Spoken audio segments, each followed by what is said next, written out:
Bonjour mes amis. Donc ces derniers temps, je m'étais mis un petit peu au vert. Je n'ai pas fait de vidéo, je n'ai répondu aux emails de personne. Je m'étais mis en mode isolation. Des fois, ça m'aide un petit peu à me déconnecter du monde ambiant. Vous savez, le monde tourne, hein, la terre tourne, quoi qu'on fasse. Donc de temps en temps, il faut savoir se déconnecter, même s'il y a des choses intéressantes à lire ou à commenter ou autre. Il faut de temps en temps savoir couper le cordon. Donc là, je suis doucement de retour. C'est un peu dur de revenir après une interruption parce qu'il y a tellement de choses qui se bousculent dans ma tête. Donc, c'est pas que j'ai pas de sujet, mais au contraire, c'est que j'ai tellement de choses à dire. Je veux vous parler de. J'avais envie de vous parler d'une histoire qui se passe durant l'époque coloniale en Algérie. Alors, vous savez, j'ai eu la chance, le grand privilège de connaître mon arrière-grand-mère.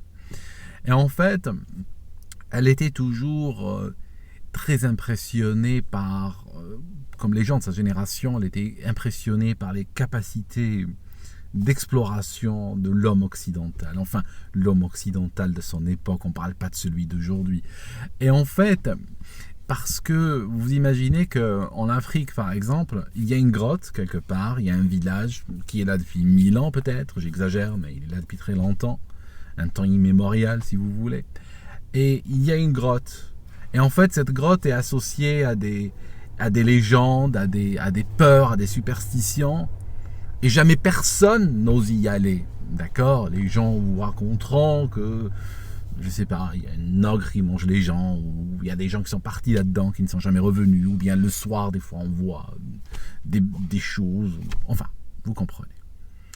Et ce qui se passe, c'est qu'un jour débarque le commandant Cousteau, équivalent. Hein, enfin, les jeunes ne savent pas qui est le commandant Cousteau, mais débarquent, on va dire, des explorateurs avec des bouteilles, des équipements et tout ça, et ils sont invariablement blancs, c'est des occidentaux. Et ils n'ont peur de rien. Et ils vont explorer. Et puis, l'Africain, lui, il est là, il regarde prudemment, et puis, voilà, il regarde ces gens explorer. Et ma grand-mère était impressionnée, mon arrière-grand-mère était impressionnée de ce genre de choses. Et elle disait que l'homme blanc, ou l'occidental plutôt, elle disait pas l'homme blanc, c'était pas dans sa terminologie. Elle disait que l'occidental explore tout. Et elle donnait un exemple qu'il avait poursuivi, un exemple qui l'avait frappé beaucoup. C'était que l'armée française, à l'époque coloniale en Algérie, avait réussi à trouver une liste de noms qui était cachée, figurez-vous, dans le rectum d'un homme aveugle. Et elle donnait souvent cet exemple. Elle disait, l'aveugle avait caché la liste de noms dans son rectum. Il l'avait caché dans son derrière, ils l'ont réussi à la trouver. Et elle parlait de l'homme occidental et de sa capacité d'exploration. Pour elle, c'était un phénomène quasi surnaturel. Et en fait, ce qui se passe, c'est que, moi j'ai raconté cette histoire à d'autres personnes. J'ai raconté cette histoire et mon arrière-grand-mère est morte. Et longtemps plus tard, je raconte cette histoire à quelqu'un. Et cette personne avait connu quelqu'un qui était de la famille de quelqu'un, longue histoire, qui était présent le jour où l'armée française a découvert la liste dans le derrière de l'homme aveugle. Et c'est seulement là parce que cette personne a été elle-même aussi, avait beaucoup investigué cette histoire, parce qu'elle-même était troublée par cette histoire, et elle avait investigué, et elle avait réussi à percer le secret. Alors le secret, en fait, c'était beaucoup plus simple que ce qu'on a pensé. C'était beaucoup plus simple. Et j'aurais aimé que mon arrière-grand-mère vive plus longtemps jusqu'à ce qu'elle entende le secret de cette histoire-là. En fait, ce qui s'est passé, c'est que les gens étaient dans une sorte de maison, dans une grande pièce, si vous voulez. Et donc, l'armée française débarque à la recherche donc d'indices ou à la recherche de personnes ou autre. Et ce qui se passe, c'est que dans le feu de l'action, n'est-ce pas, l'aveugle n'a pas réalisé qu'il était entouré de gens. Il n'a pas réalisé cela. D'accord. Il était à l'isolement, dans un coin de la maison, dans une cour, et il a eu l'impression qu'il était seul. Et il avait la liste dans sa poche. Et donc, qu'est-ce qu'il a fait? Il a, donc, sur le moment, il s'est levé, il a baissé son pantalon et il a enroulé la liste et il l'a poussé là où vous savez. Sauf qu'il l'a fait au vu et au su des soldats français. Ils étaient là, puis ils ont vu le gars faire ça, ils n'en revenaient pas, et le gars l'a fait devant eux, en fait. Ce qui fait que, effectivement, leur capacité d'exploration n'était pas aussi extrême que ce que des gens ou une génération entière d'anciens avaient pensé, qu'en fait il y avait un secret et que voilà quoi, une fois qu'on est muni de ce secret, on comprend très bien la facilité avec laquelle ils ont pu ces jeunes soldats ont pu donc récupérer, n'est-ce pas, la liste. Voilà, c'est juste, je voulais vous parler un petit peu, parce que vous savez, nos grands-parents, nos arrière-grands-parents nous parlaient de cette époque, hein, vous savez, ils nous parlaient de l'époque coloniale, c'était quelque chose qu'ils ont vécu, mais c'est comme ceux qui ont vécu, je ne sais pas, j'allais dire la Première Guerre mondiale, enfin, je ne crois pas avoir rencontré quelqu'un qui a vécu cette époque.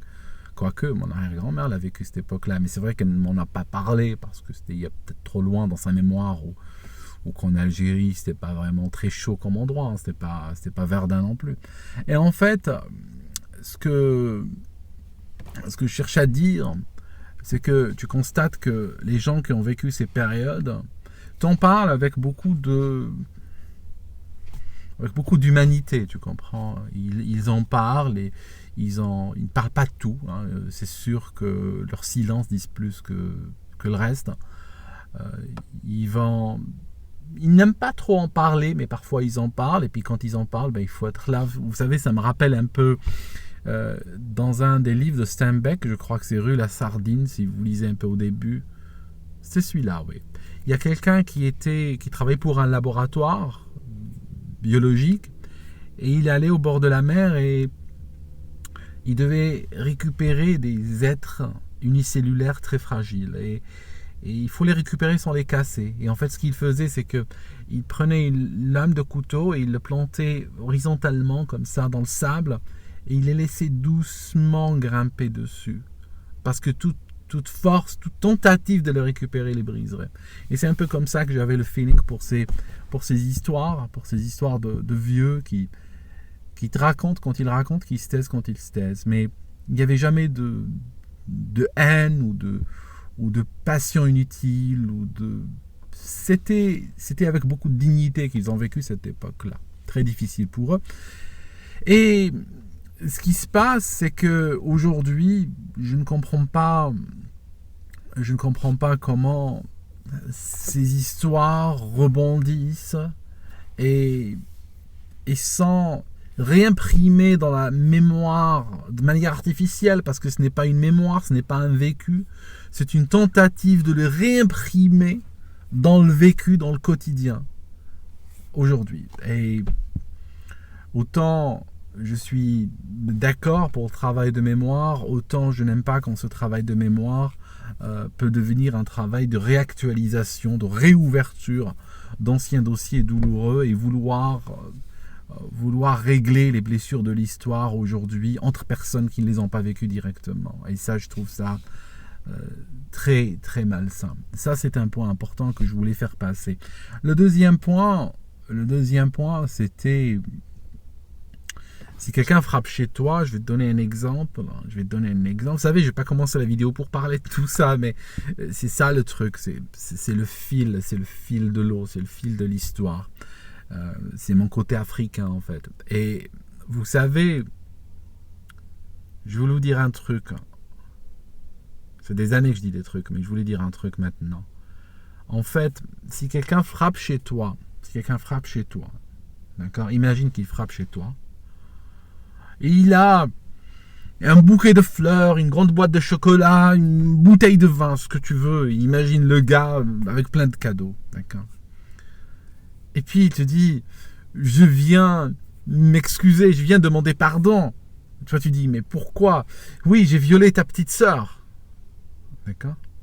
Alors, pour qu'on soit clair, il y a une chose que toi, tu vas voir, et une chose que lui va voir. Lui va voir qu'il est en train de faire, qu'il est en train de s'excuser, qu'il est en train de compenser, dédommager, de je ne sais plus quoi, que toi, la seule chose que tu vas entendre, c'est « j'ai violé ta petite sœur ». Tu comprends? C'est ça le truc. De sorte que ces hommes politiques qui sont parfois adeptes de l'excuse, de la repentance, ne réalisent pas combien, dans la tête ou dans le sentiment des victimes réelles ou des victimes perçues de ce qui a été fait, ne comprennent pas que ces actes de repentance vont souvent mettre du sel sur des blessures. D'accord? Donc c'est ça le truc, c'est que le fait de venir avouer un crime quelque part, même si tu es en train de l'avouer pour t'excuser en te disant dans le fond de toi, une faute une faute avouée à demi, n'est-ce pas, à demi pardonnée, tu comprends pas que ce genre d'exercice ne va pas te rendre toi ou rendre ton pays extrêmement sympathique aux yeux des gens, quoi. Pas tout le monde en tout cas. Donc c'est vrai que il faut y aller mollo, mais malheureusement la France aujourd'hui découvre de manière assez, comment dirais-je, quand tu fais quelque chose, j'aime mot, mais j'ai pas envie de l'utiliser. J'aime les mots, vous savez, ils ont chacun un goût, ils sont comme des notes, n'est-ce pas? Quand tu utilises le mauvais mot, tu le sens comme quelqu'un il joue une musique que tu ne connais pas, mais il fait une fausse note. Tu sais que c'est une fausse note. Tu ne saurais pas la vraie note, mais tu sais que c'est une fausse note, c'est tout. Donc, je veux dire que la France découvre de manière peut-être vulgaire, de manière éhontée, découvre en tout cas l'ethnomathématique. C'est assez flagrant comment un certain nombre de candidats sont en train de jouer le vote communautaire, parce que ils ont compris des choses que nous savons en Afrique depuis très longtemps. Vous savez, en Afrique, il y a un problème, je vais vous dire lequel, c'est que le sentiment ethnique ou le sentiment communautaire est très fort. Il y a eu beaucoup de guerres qui ont été causées, regardez au Rwanda et d'autres endroits, par le fait qu'il y a eu une décolonisation où des pays ont été créés, des frontières tracées de manière anarchique, sans tenir compte des réalités ethniques, des réalités historiques, des peuples qui vivent sur place, des tribus qui vivent sur place. Et ces frontières ont parfois enfermé, dans un même pays complètement artificiel, des gens qui n'avaient rien à faire ensemble et qui n'avaient pas vécu ensemble pendant 1000 ans, ou bien qui avaient passé les 1000 dernières années à se faire la guerre. Donc, toujours est-il que, étant donné qu'il y a un fort sentiment communautaire, imagine ce qui va se passer. Quand arrive un homme au pouvoir, ou quand quelqu'un brigue la présidence, ou brigue un gouvernorat, ou n'importe quoi, figure-toi que son discours politique, les gens ne vont même pas l'écouter. Les gens vont voir de quelle ethnie il est. D'accord? Il est né à quel endroit? Il est de quelle tribu? Il est de quelle religion? Ou de quelle école religieuse? Ou de quelle... Tu comprends ce que je veux dire? C'est ça. Parce que, alors, beaucoup d'Occidentaux voient l'Afrique, ils disent, bon, ils sont noirs, il y a des blancs, il y a des noirs, ils sont tous... Non, c'est pas comme ça. Il y a des divisions extrêmement profondes. Vraiment, il y a des divisions entre certaines tribus et d'autres tribus de noirs qui sont plus profondes que la division que tu pourrais trouver entre les noirs et les blancs, je veux dire. C'est très profond. Et en fait, ce qui se passe, c'est que, forcément, peu importe le projet politique, ce sera toujours l'ethnie majoritaire qui va avoir quelqu'un au pouvoir, qui va avoir l'un des siens au pouvoir. Et les ethnies minoritaires ne pourront jamais, de manière démocratique, obtenir quelqu'un qui serve de leur perspective, qui serve leurs intérêts. Et donc, qu'est-ce qui va se passer? Pas de représentation, ça finit toujours avec des jeeps pleins de gamins, et ça finit par des machettes, des AK-47 de contrefaçon, par ailleurs. Donc voilà, et ça finit par des massacres et tout, on connaît le truc. Donc, la communauté dite musulmane ou dite arabo-musulmane, même si c'est une étiquette, je pense, je ne vais pas dire ce que je pense à cette étiquette, mais toujours est-il, ça correspond à une réalité mathématique, malheureusement. Et ce qui se passe, c'est qu'aujourd'hui, les candidats jouent dessus de manière effrontée. D'accord, ça devient de plus en plus évident. D'accord, ils s'en cachent plus. Et en fait, je trouve que les candidats qui jouent là-dessus, même si je trouve que l'establishment français a toujours joué dessus, ça commence à devenir de plus en plus visible, de plus en plus graphique. Et ce qui va se passer, ça n'ira pas en s'améliorant avec le temps. Ça signifie que viendra le moment où, sans le vote communautaire, il sera impossible en France de faire passer quelqu'un à la présidence de la République. Parce que l'ethnomathématique française est très particulière, mais bien sûr l'ethnomathématique du Rwanda est très particulière, celle de la Libye est particulière aussi. Elle est particulière dans le sens que ce n'est pas des ethnies qui votent chacune pour le représentant ethnique, ce n'est pas comme ça. Parce que bien sûr, Macron ou François Hollande ou Juppé ou autres ne vont pas être le représentant ethnique d'arabo-musulmans majoritairement du Maghreb. Ça ne se passe pas comme ça, mais ils donnent des gages. Ils donnent des gages à cette communauté religio-ethnique. Voilà, ils donnent des gages. D'un autre côté, vous avez en face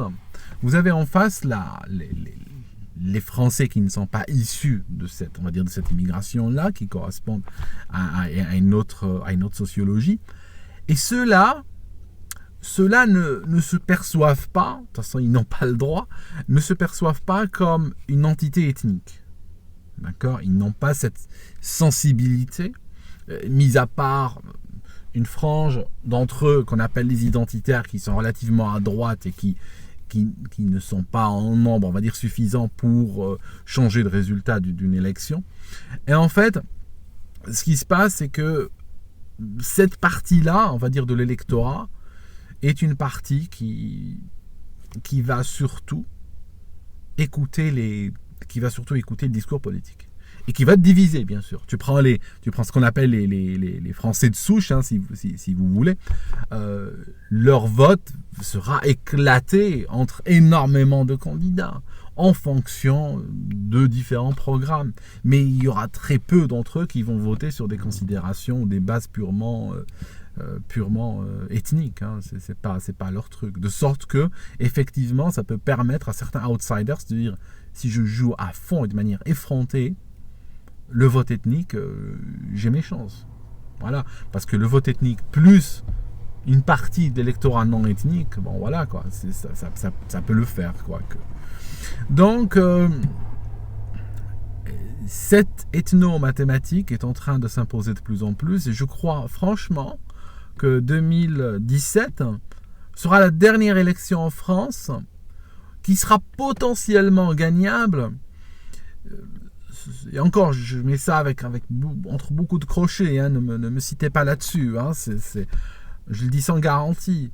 Je pense, c'est juste une pensée, c'est même pas une opinion, que cette élection-là est encore potentiellement gagnable sans ethnomathématiques, sans s'abaisser à cela. Maintenant, je crois que c'est la dernière. Je crois qu'il y a ce sentiment ethnique qui devient de plus en plus fort, il y a cette fracture, ce fossé qui devient de plus en plus fort entre les ethnies présentes en France. Et ce qui va se passer, c'est que je pense qu'à partir de la prochaine élection, il va falloir être encore beaucoup plus effronté, hein, sur la question. Sinon, ce ne sera pas jouable, quoi. Sinon, ce ne sera pas jouable du tout. Voilà, quoi. Combien de temps ? Ouais, 19. Je pourrais parler encore. Tu vois, c'est ça le truc. Des fois, j'arrive, je suis un peu timide, j'ai peur de parler, puis après, je pars. Et je peux partir pendant des heures, mais je ne vais pas vous faire Fidel Castro non plus. J'arrête ici, mes amis. Merci de m'avoir suivi, ça me fait plaisir. Et puis, je vais essayer de faire un effort pour répondre aux emails qui sont en souffrance et en retard. Des fois, vous savez, j'ai besoin de me faire, mais je pense que c'est pour mon bien-être mental, c'est important. Et puis, voilà, je reviendrai vers vous bientôt.